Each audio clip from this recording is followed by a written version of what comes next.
Good morning. Welcome to this live stream. I think that counts as a warm-up. That was, for those of you that can read and hear your MIDI files, that was a MIDI version of Dizzy Gillespie's Bebop at 251 BPM in E minor. So there you go. Not quite as good as the original, but a nice way to warm up in the morning. It is Friday morning, 10:30 a.m. Welcome to this live stream, and today I'm going to be talking about motivic development. Making sure all of my lights are switched on. Motivic development in the context of broken time drumming. Now, for those of you who have been following these live streams, I'm very pleased to announce that the book is finished. Here it is, Broken Time Drumming, a complete concept for the development of broken time drumming. It is published. It is available. It is available as a digital download PDF or as a spiral-bound physical copy. Links in the description below if you would like yours, and I'm very, very proud of it, very, very pleased with it. Just a word of warning for those of you that are watching this live, maybe wait a few days for the stock to appear everywhere. It is brand new, it is just released. For those of you watching a recording a few days later, it should all be available now, but if you get to the shop and it is out of stock, just give it a few days because it is just out. So, motivic development with regards to broken time drumming is one of the crucial aspects if you want to improvise. And broken time drumming, in the context of jazz drumming, is of course an improvisational style. The whole point of jazz really is to improvise within a structure. And all of the musicians play within that structure and improvise and take turns with the solos and things like that. But you are all expressing your musical ideas improvisationally within a certain context. And motivic development is at the heart of that. So I'm going to talk about what that means today. Excuse me. Please let me know in the chat if you're having any trouble, if I'm having any hardware trouble or anything like that. It's been a few weeks because I've been pushing to get the book finished. It's been a few weeks since I've done one of these live streams, so hopefully all the buttons are on and everything works and you can hear me just fine. So, what is motivic development? Well, we know that a lot of the broken time ideas that I've been exploring are based around motifs, right?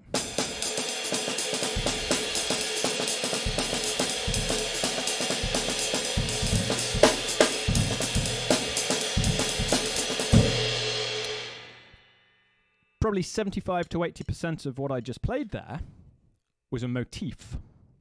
It was a motivic idea that I have worked on, that I have practiced, that I am familiar with, that I can express in certain ways. So let's zoom into one of these. This is a familiar motif that I've been working on a lot, and this is a 5-beat motif. So I consider this motif to be a word, an individual musical idea. It is 5 beats long. 1, 2, 3, 4, 5.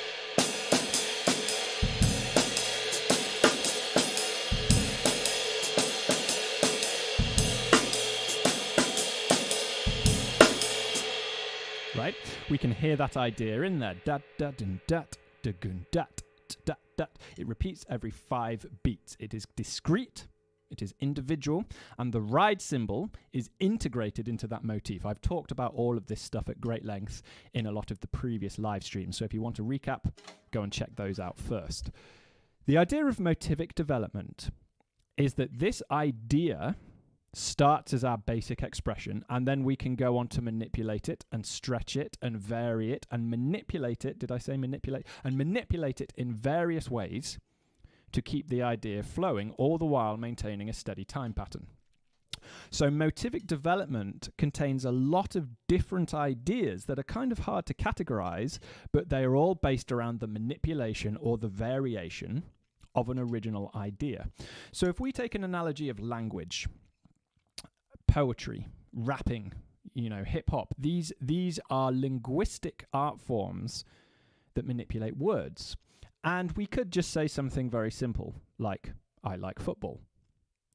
That is a discrete linguistic idea. It expresses a meaning, I like football. Any listener is going to understand those words in that sentence. We can develop that idea by saying, I really like football. I love football. I really enjoy watching the game of football. Football is my favorite game. Isn't football a great game? Right? We can go on and on, all the while developing the original theme of I like football. It's a terrible example because I know football and jazz don't generally go together, but hopefully you get my idea here of the linguistic approach. We start with a simple idea and we can express that idea in progressively more complicated or varied ways to develop the original idea. So we start with our 5-beat motif. And what we're trying to do here is listen for certain characteristics of that idea. Now, one part of this idea, of this motif, that has always stood out to me are the final few beats. That section there with the 2 bass drums.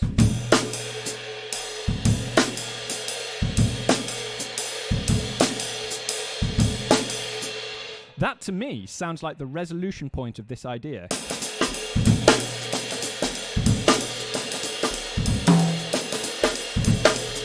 Okay? You may disagree. When you are working with your own ideas, with your own motifs, you can determine the characteristics of those motifs as you're working on. But for me, the way I hear this particular idea is that bass drum and snare drum hit at the end is kind of the defining characteristic. The first few beats kind of introduce the idea, and that resolves the idea. But that's just the way I hear it. Now, in terms of motivic development, I'm going to focus on that little fragment, and I'm going to take it a little bit further each time. So we start by presenting the original idea. Okay, and then we can start honing in on those bits we've identified.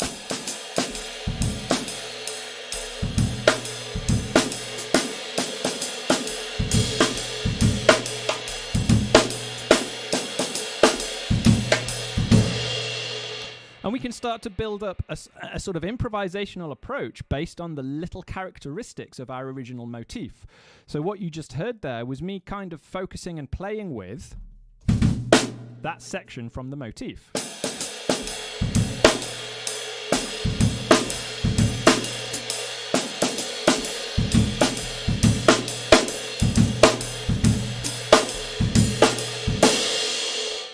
Now, as I said, it's very difficult to explain exactly what I'm doing there, because I'm not doing it on an academic level. I'm doing it on an interpretation level where that original dugunga is informing my new idea. It is improvisational. We can't escape that. And, excuse me. And if we can't hear a particular characteristic of our motif, we are definitely going to have a difficult time developing that motif.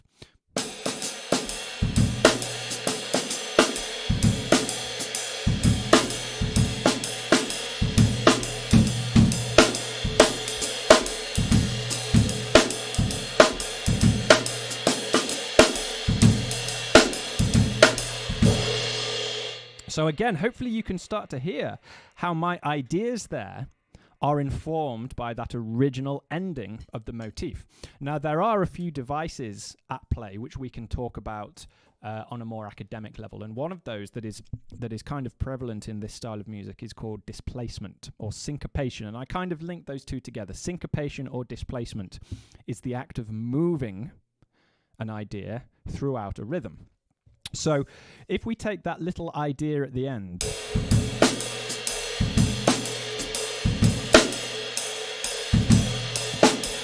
did you see that last time I delayed the snare drum? We are used to that snare drum coming immediately after the bass drums. Right? If we go bass, bass, snare, that's 3/8 notes together. Using this kind of idea of syncopation or displacement, I can stretch that now. I can stretch that little idea. I've extended it. I've kind of put a rest in there and moved that snare drum away from the bass drums.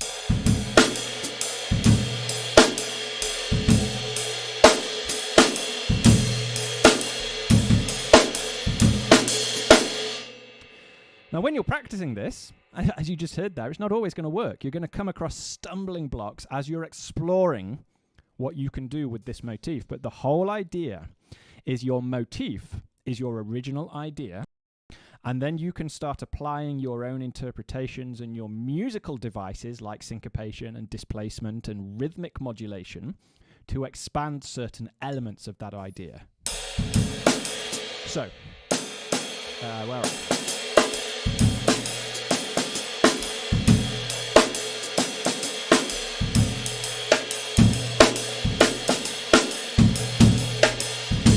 Now that time, that was quite nice because I repeated the motif 3 or 4 times, and each time I varied the ending. There's the original. There's a displacement. There's a syncopation of those 2 bass drums. So what was originally 3 eighth notes next to each other has morphed over the space of a few bars into 3 offbeats. Da, da, da, da, da, right?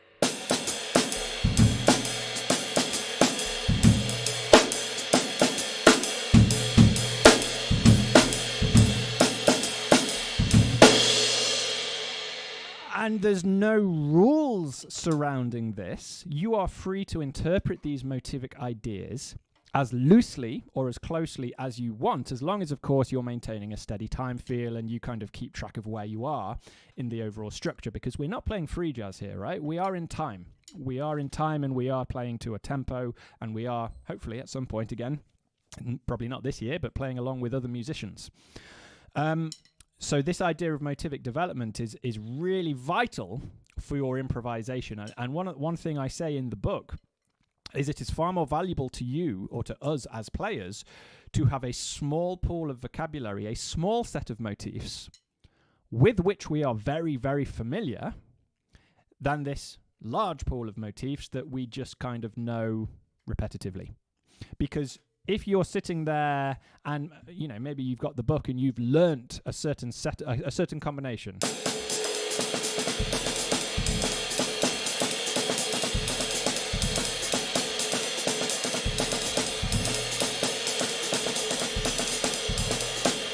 Now that's a nice sounding combination, right? It's a 7-beat motif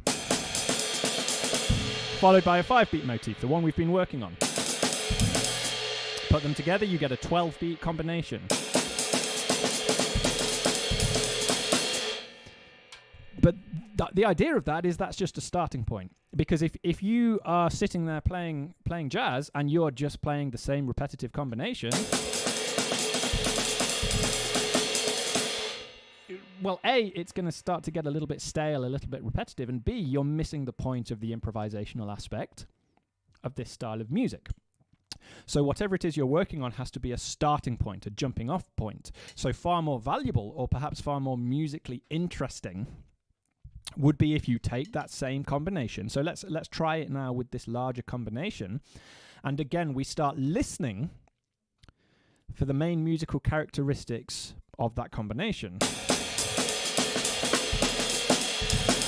Now, because we've just been doing so much work on that 5, I'm still hearing that bass drum, snare drum pattern at the end quite predominantly. So what about if we look for something in the 7? Yeah, so I hear, which is a 3-beat fragment, what I call a fragment at the end of that 7. Here, right?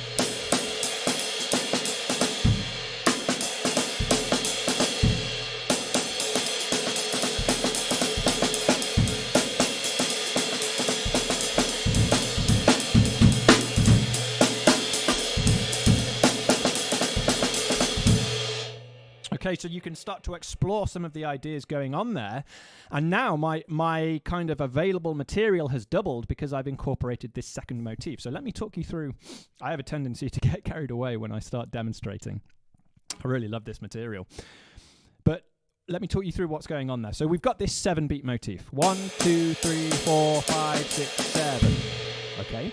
Within that motif, I'm hearing a 3-beat fragment at the end of it. This bit. Okay, so let me play the 7 and listen out for that fragment at the end. There it is. So what I can start to do is I can then take that fragment out of the 7 and repeat it on its own. Did you hear that there? I took that 3-beat fragment and I played it 3 times. or 2 more times, I should say. So we've kind of got a 7-3-3 combination working here. 7, 3, 3, 3, 7, 5. Okay, so I can start to link these together. Anyway, I've talked about combinations in a different video. What I'm hoping I'm getting across to you here is that my mental focus is on these small characteristic fragments of the motifs that I am then taking out and working with independently. So like we did with that phrase at the end of the 5, we've got our 3 here. We can start syncopating, moving some things off the beat, stretching it a little bit.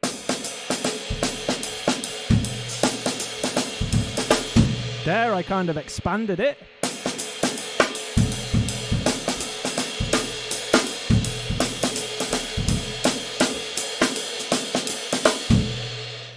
All of those ideas come from me being able to hear that 3-beat fragment and then being able to manipulate it in a certain way. And at the moment, I've pretty exclusively been using syncopation and these ideas of displacement. Now,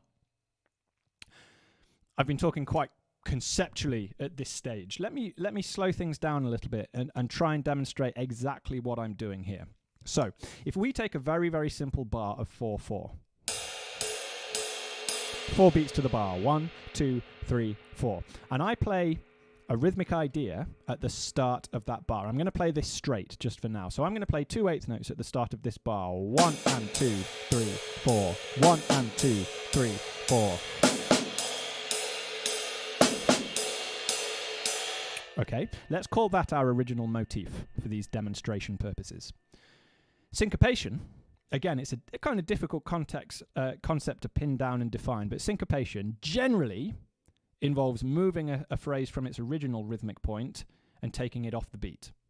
So there are various ways we can do this. There's no hard and fast sort of formula that you apply. It's just, how can we move this off the beat? So we've started here.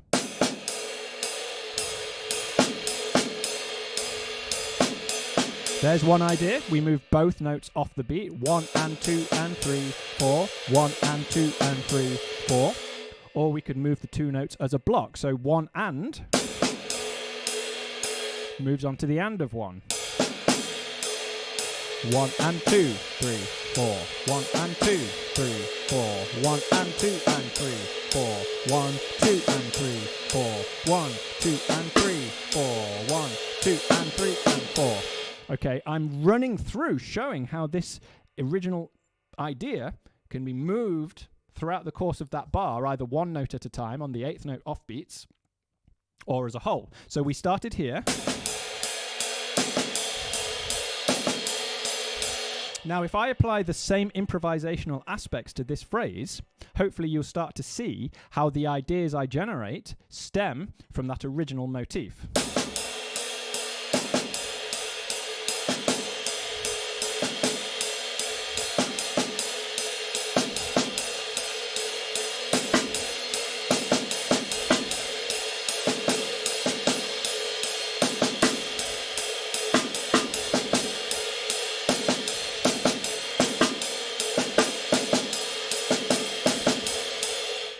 I added in a few notes, I repeated the phrase, I brought them closer together, I stretched them out. So that gives you, hopefully, a general idea of what's going on here. We're taking the original fragment and we're moving it, we're manipulating it, we're syncopating it, we're displacing it. Now we're just doing that with slightly more complicated motifs. So instead of this, we're hearing this.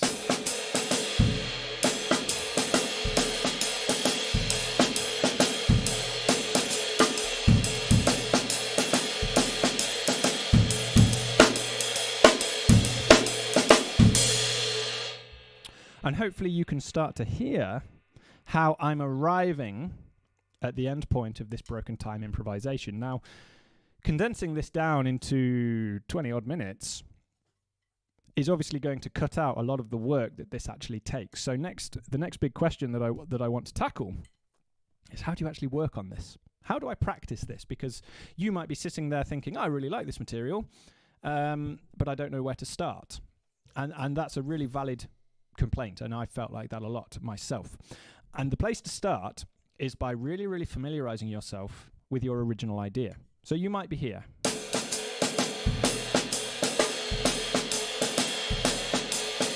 Or, let's go even simpler. It might not even be a broken time motif. It might just be a simple comping pattern. Maybe something like this.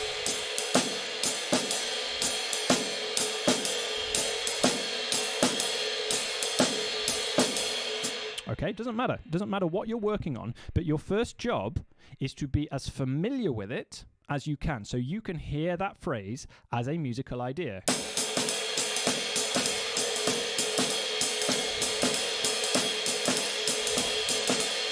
Right? Your next job is not to develop it yet, but is to orchestrate it so you can hear that phrase on different voices.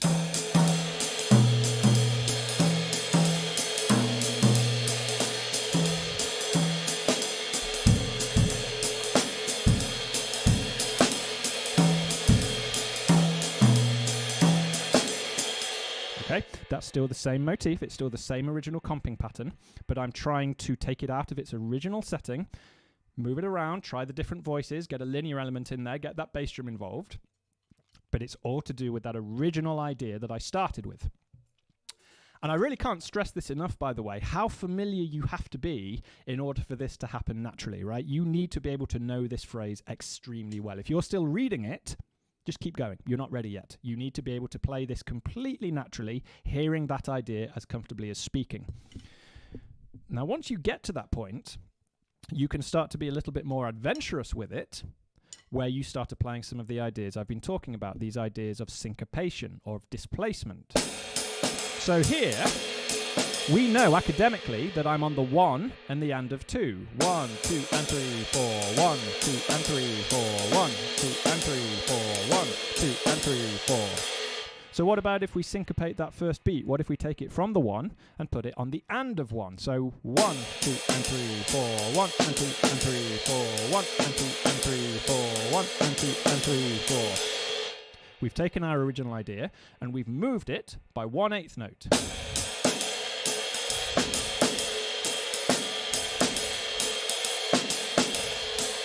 Okay, we can apply the same idea to the and of 2 now. We can take that second 8th note and move it on to the 3. Where are we? 1, 2, 3, 4. Sorry, 1, 2, 3, 4. 1, 2, 3, 4.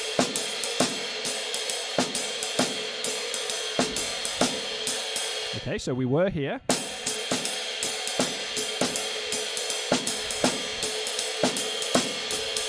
So in effect, we've displaced the entire pattern by 1/8 note. You can then start to be a little bit more adventurous again, and you can start maybe adding in notes to decorate that original figure.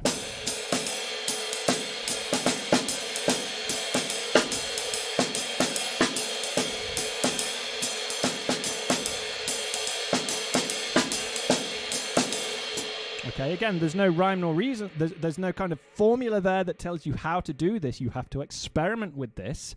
Start with that original idea, add a note here, take away a note there, move that note. And once that starts to happen for you, and again, it might take weeks, that's okay. You've got to give this stuff time to develop. You can reinsert the orchestrations.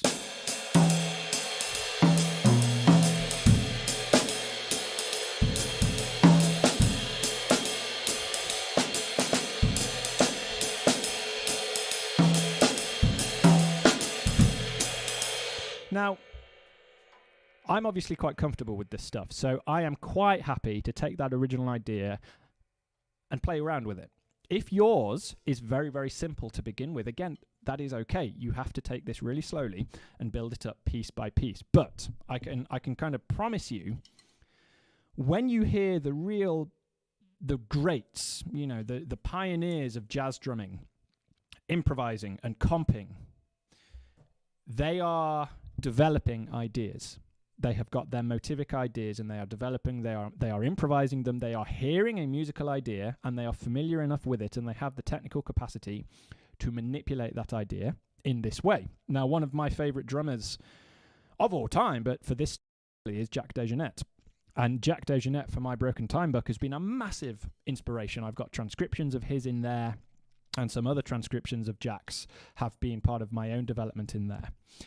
And you see this absolutely rife in his playing. So I'm going to give you an example to finish off here, because I'm sort of approaching the half-hour mark. And this is actually from John Riley's Beyond Bop Drumming. There is a transcription of Jack's broken time playing from a track called Picture 3 from his Pictures album. And it's about 236 BPM, and it sounds something like this.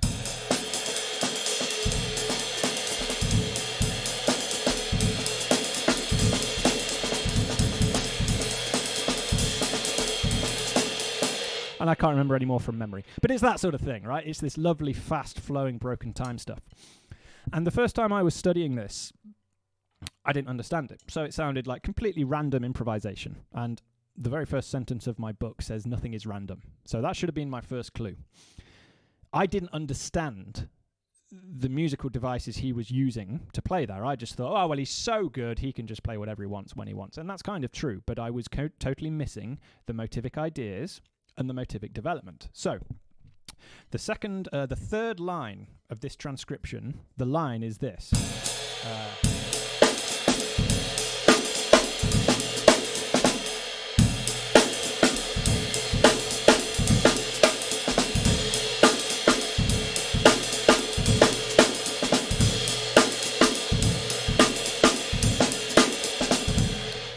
No, I may have improvised a few notes in there because I've not got the transcription to hand and I'm not going to waste your time getting to the page. But that's the general gist of it, right? Now, did you start to hear the repetition in there? This entire phrase, this entire 4-bar phrase is built off a 5-beat motif.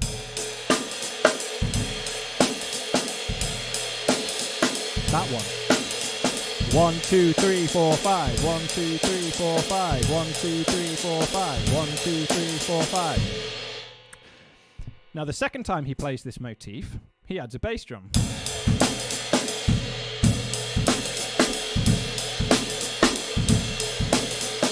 You hear that in there? Boom, boom, bat, da, boom, boom, bat, da. That doesn't appear in the first variation.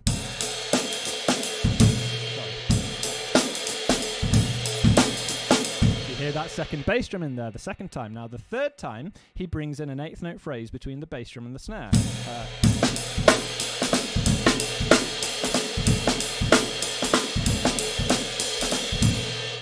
So he's got the original idea,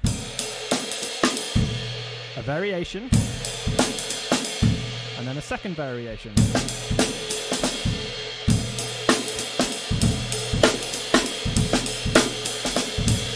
And it creates this wonderful flowing figure that's 15 beats long that he then carries into a second phrase on the 4th beat of the 4th measure.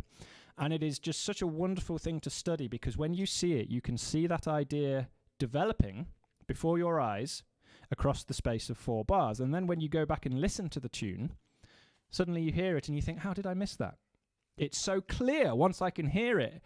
And it was like a light bulb moment, because I was actually having a session with John Riley, who pointed this out to me. I'd completely missed it. He was saying, what's happening on that line? And I said, I'm hearing a clave, or I'm hearing a groove or something. And he said, just count.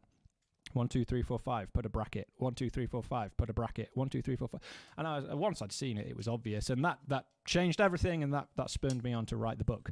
So this motivic phrasing is absolutely at the heart of what I consider to be the highest level of jazz drumming.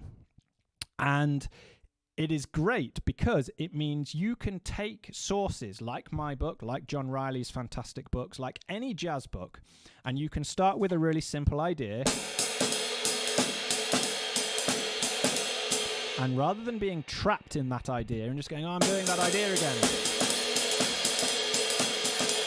What do? I'm just repeating this same idea. It's the only thing I know how to play. Or no, okay, think. If you know it that well, that's a good thing, because you can now develop it, you can vary it, you can manipulate it.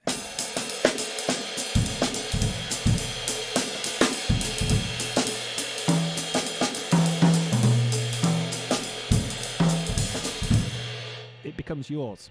So what I hope this video has inspired you to think about is the idea of sticking with an idea, sticking with a motif, sticking with a phrase, sticking with a fill, whatever it may be. It doesn't even have to be jazz, but sticking with it long enough that you internalize the characteristics, that you can hear what makes that idea tick, and vary it, manipulate it, change it, develop it, and that becomes your kind of improvisational journey. And when you have done this a lot, it becomes second nature. You're no longer thinking, oh, what do I play? Should I try that thing that I was practicing the other day? Oh, I'm just relying on that same lick again. Well, now it's okay. I'm presenting an idea. I'm varying that idea. I'm expressing that idea in lots of different ways. And it's a wonderful way to play the drums. So that brings us up to nearly 11 o'clock. That's about the half-hour point. Thank you very much. I hope you've enjoyed this. As I say, I'm really pleased that the book is finally finished. It's out now.